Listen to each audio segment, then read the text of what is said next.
அதுக்கு தேவையான பொருட்கள் அந்த பவுல் கரெக்டாக நம்ம எல்லாத்தையும் எடுத்துக்கலாம். 3 பொருட்கள் தான். நம்ம ஈஸியாக வந்து கடாயிலே அந்த வீட் பிஸ்கெட் எப்படி செய்யலாம் அப்படின்னு பார்க்கலாம். அவன் இல்லாதவங்க நம்ம இதுலேயே நம்ம செஞ்சுக்கலாம். இதில் வந்து நம்ம வந்து கோதுமை பவுட்ரு எடுத்துக்கலாம். இப்போ இதில் வந்து நீங்கள் ஃப்ரெண்ட்ஸ் இப்போ வந்து நம்ம அதே பவுலில் வந்து கோதுமை மாவு எடுத்துக்கணும். அடுத்தது நம்ம சர்க்கரை, இப்போ கோதுமை மாவு நம்ம எடுத்துக்கிட்டோம். இப்போ இது ரெண்டுத்தையும் வந்து நெய் இல்லைன்னா எண்ணெய் இல்லைன்னா வனஸ்பதி டால்டா அதை போட்டு நம்ம வந்து நல்லா பிசைஞ்சிக்கலாம். Okay friends. இப்போ வந்து என்கிட்ட நெய் இருக்குது, அதனால் நான் நெய் போட்டுக்கிறேன். அந்த நெய்யை நல்லா மிக்ஸ் பண்ணிக்கின்னு நல்லா கொஞ்சம் கிளறி விட்டுக்கோங்க. அடுத்தது நம்ம கோதுமை மாவு கொட்டிக்கலாம்.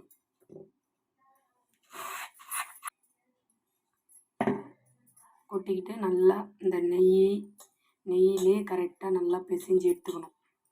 அடுத்தது நம்ம சுகர் போட்டுக்கலாம்.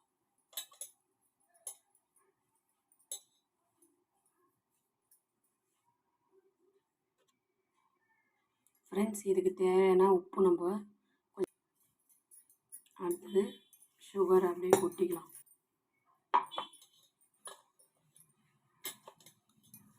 நல்லா பிசைஞ்சாச்சு. கொஞ்சம் லைட்டாக தண்ணி விட்டு பிசைஞ்சுக்கோங்க. நிறைய தண்ணியை பிசைஞ்சுக்கோங்க. பிசைஞ்சிட்டு நல்லா ஒரு பிளெயின் தட்டு எடுத்து கலக்கலாம்.